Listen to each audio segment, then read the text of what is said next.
रामू पटोले। आज पार्टी के कुछ कार्यक्रम हैं, कुछ सामाजिक विषय हैं। आज माननीय पूर्व राज्यपाल आदरणीय फागू चौहान जी के परिवार में एक दुखद घटना हुई है, उसमें हम सब लोग संवेदना प्रकट करने आज आए हैं। भारतीय जनता पार्टी का हमारा संगठन का पुनर्गठन की प्रक्रिया चल रही है और अभी हम लोगों ने इस बार उत्तर प्रदेश में अभूतपूर्व सदस्यता अभियान चलाया है और लगभग 2.5 करोड़ सदस्य हम लोगों ने ऑनलाइन बनाए हैं। लगभग 2.5 लाख सक्रिय सदस्य हमने बनाए हैं। 1,62,000 बूथ कमेटियों में से लगभग 1.5 लाख बूथ कमेटी हमारी बनी है और 1918 हमारे मंडल हैं। हम लोगों ने मंडलों के सभी चुनाव करा लिए हैं, लेकिन राज्य स्तर पर उसकी स्क्रीनिंग का काम चल रहा है। 55 जिलों के लगभग 1023 मंडल पे हमने स्क्रीनिंग की है, जिसमें 750 मंडल हम लोगों ने इस बार घोषित कर दिए हैं। मंडलों में इस बार जो हमारे संगठन की पार्टी की मूल भावना है, उस मूल भावना का ध्यान रखते हुए हम लोगों ने जो संगठन हमारे यहाँ आरक्षण की संवैधानिक व्यवस्था है, उसका ध्यान रखते हुए हमने इस बार समाज के सभी वर्गों को संगठन में उचित स्थान मिले, इसका हम लोगों ने मंडल में प्रयास किया है। शेष मंडल की घोषणा हम लोग स्क्रीनिंग के बाद 5 तारीख तक, 5 जुलाई तक, 5 जनवरी तक करेंगे। उसके बाद जिला अध्यक्षों की प्रक्रिया प्रारंभ होगी। मुझे ऐसा लगता है कि हम लोग मिलकर 15 तारीख तक सभी जिला अध्यक्षों के चुनाव की प्रक्रिया संपन्न करा लेंगे और उसके बाद लगभग 20-25 तारीख तक सभी प्रदेशों के प्रदेश अध्यक्षों के चुनाव संपन्न हो जाएंगे और इस माह के अंत में माननीय राष्ट्रीय अध्यक्ष जी का भी चुनाव हम लोग संपन्न कराकर इस संगठन के पुनर्गठन की प्रक्रिया को समाप्त करेंगे।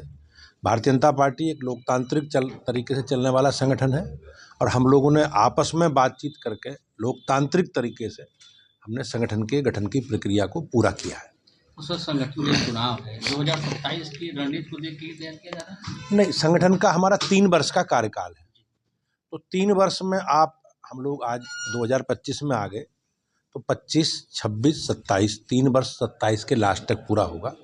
तो अगले पुनर्गठन की प्रक्रिया हमारी 2028 में शुरू होगी। तो 3 वर्ष के कार्यकाल में, तो उसमें लोकसभा विधानसभा का चुनाव भी संभव थे। उसी कालखंड में जो वर्तमान हम लोग संगठन की रचना बना रहे हैं, इसी कालखंड में संपादित होगा। सर, की पार्टी है, समाज के सब वर्गों की पार्टी है और हमारी पार्टी का जो स्वरूप है वो सर्वव्यापी है, सर्वस्पर्शी है और हम लोग समाज में सामाजिक समरसता का और सामाजिक सद्भाव की बात के साथ राजनीति करते हैं। विपक्ष का जहाँ तक मामला, ये लोग परिवारवादी पार्टी है, जातिवादी पार्टी, और मुझे ऐसा लगता है कि काट की हांडी अब बार बार चढ़ती नहीं। जनता ने इनके नेगेटिव एजेंडे को समझ लिया है और आप देखेंगे कि पूरी तरह इनका पीडीए का जो फार्मूले की बात ये कर रहे हैं, वो विधानसभा के उपचुनावों में जनता ने उसे नकारने का काम किया है। पूरे देश भर में आपने देखा होगा, हरियाणा में तीसरी बार भारतीय जनता पार्टी की सरकार बनी है। हरियाणा के राज्य के इतिहास में किसी दल को तीसरी बार सरकार बनाने का अवसर नहीं मिला है। ऐसी महाराष्ट्र में भी तीसरी बार हमारी सरकार बनी है।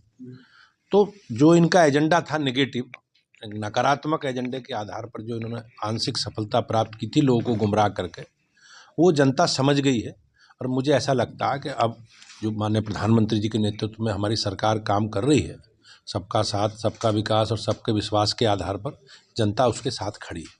सर, समूह की घटना के बाद अखिलेश यादव कह रहे हैं कि मुख्यमंत्री आवास के जैसे भी शिवलिंग है, तो इस तरह की भावनाओं से खेलना धार्मिक आस्थाओं के खिलाफ इस तरह बयान। समाजवादी पार्टी का चरित्र रहा है सनातन को कलंकित करने का, अपमानित करने का। आप देखेंगे किस प्रकार से अयोध्या में कार सेवकों के साथ एक नरसंहार कराने का काम समाजवादी पार्टी की सरकार में हुआ। आप देखेंगे साधु संत महात्मा, हमारे मठ मंदिर और हमारी धार्मिक ग्रंथों के बारे में किस प्रकार से समाजवादी पार्टी के लोग किस प्रकार की बयानबाजी करते रहे हैं। तो इनका एजेंडा सनातन को गाली देकर अपना एजेंडा आगे बढ़ाना है। जहाँ तक संबल का विषय है, संबल में आप देखेंगे माननीय न्यायालय के आदेश पर उस स्थान के सर्वे करने का आदेश माननीय न्यायालय ने दिया। सरकार ने सुरक्षा व्यवस्था उस टीम को उपलब्ध कराने का काम किया, लेकिन समाजवादी पार्टी के लोगों ने जिस प्रकार से एक वर्चस्व की लड़ाई है वहाँ आपस में दो परिवारों में, उस वर्चस्व की लड़ाई में जिस प्रकार के वहाँ परिस्थिति उत्पन्न की है, मुझे विश्वास है कि हमारी सरकार ने बहुत अच्छा काम किया है। और आज जो कानून का राज है, कानून की व्यवस्था है, संवैधानिक व्यवस्था है, उसी के आधार पर हम लोग आगे बढ़ रहे हैं। समाजवादी पार्टी के लोगों ने हमेशा कानून को चुनौती देने का काम